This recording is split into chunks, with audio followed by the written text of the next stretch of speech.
Alors vous justement, Mario Kawecki, vous avez ouvert une boutique de CBD. Déjà, comment on ouvre une boutique de CBD? Est-ce que c'est simple? Est-ce que c'est compliqué? Non, c'est pas évident d'ouvrir une boutique de CBD.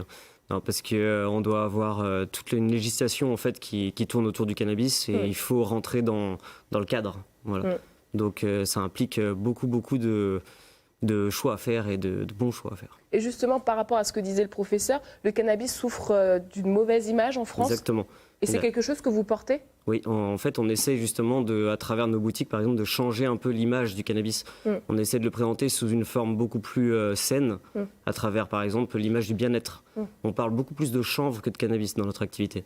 Et comment les clients vous connaissent? Parce que moi, personnellement, avant de commencer à travailler sur cette émission, je ne connaissais pas l'existence de magasins tels que le vôtre. C'est vrai qu'on ne peut pas faire beaucoup de promotion autour de ces produits-là. Donc, on travaille principalement avec les réseaux sociaux, voilà, et aussi énormément au bouche à oreille. On s'est rendu aussi sur de nombreux salons en France pour en discuter avec les chanvriers, avec tous les acteurs du chanvre français. Quel regard vous portez sur un tel magasin, professeur?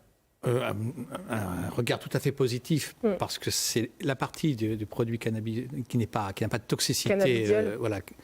Et donc, je n'ai pas de réserve. La question qui est toujours soulevée par rapport à ces produits dans leur utilisation, c'est de savoir est-ce que ça sera porté par la solidarité nationale, c'est-à-dire est-ce que ce sera remboursé, ou est-ce que ce sera une prise qui dépendra du choix individuel dans des indications qui sont, dans celles des gens qui viennent pour consommer ce produit chez vous, sont beaucoup plus larges que celles que nous on a retenues, pour lesquelles il y avait des éléments de démonstration d'efficacité qui étaient suffisamment élevés pour qu'on pense qu'effectivement ça justifie leur prescription.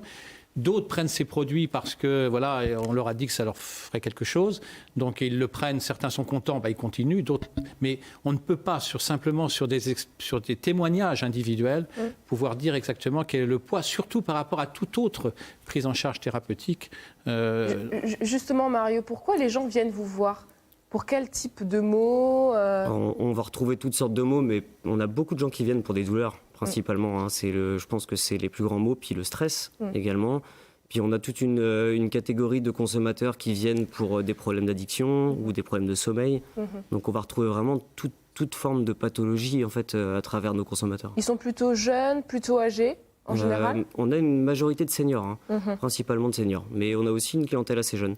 Ouais. Alors je vous propose maintenant d'écouter ce témoignage de Marie qui se confie à nous. Je suis atteinte d'endométriose, qui est une maladie gynécologique inflammatoire en fait, qui crée des douleurs violentes dans tout le corps.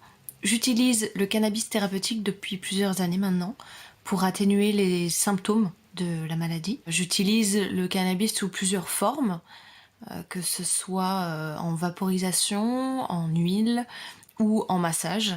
Et je pense qu'il y a une véritable pédagogie à entreprendre vis-à-vis du cannabis pour dédiaboliser cette plante. Et j'attends avec impatience les études françaises. Mario, est-ce que vous avez des profils comme Marie qui viennent vous voir? Tous les jours. Tous les jours? Voilà, tous les jours. Tous les jours, on a des profils comme ça. Je pense qu'il y a une énorme attente des consommateurs. Il y a un besoin réel. C'est une très bonne chose que l'expérimentation commence dès cette année. C'est une poignée de minutes. On va écouter maintenant, à présent, cette question de Corinne. Je fume une cigarette électronique où à l'intérieur, il y a du cannabidiol. Donc c'est du CBD en fait, sans THC. Voilà, donc ça m'aide beaucoup pour mes nausées, pour un sevrage de mon médicament. Donc je n'ai plus de douleurs articulaires et tout se passe bien. Donc je me dis, mais pourquoi les médecins conseillent pas ce cannabidiol? J'imagine que c'est une discussion que vous avez très régulièrement avec vos clients, cette relation avec le médecin qui finalement ne peut pas s'engager sur ce terrain-là parce que c'est compliqué. Non, c'est vrai que du coup on occupe un terrain qui est pas le nôtre en fait, qui est finalement on essaye un petit peu d'avoir une forme de pédagogie, de conseil, de faire un peu le suivi aussi avec nos consommateurs, mais on ne peut pas remplacer le médecin. Voilà, on ne peut pas remplacer le médecin. Ça, c'est quelque chose que vous leur dites régulièrement? Oui, tous les jours. Voilà, on ne fait pas de médecine, même si on aimerait pouvoir leur proposer un produit qui sera remboursé, on aimerait pouvoir leur dire que ça soigne, mais ce n'est pas le cas. On ne peut pas le faire aujourd'hui.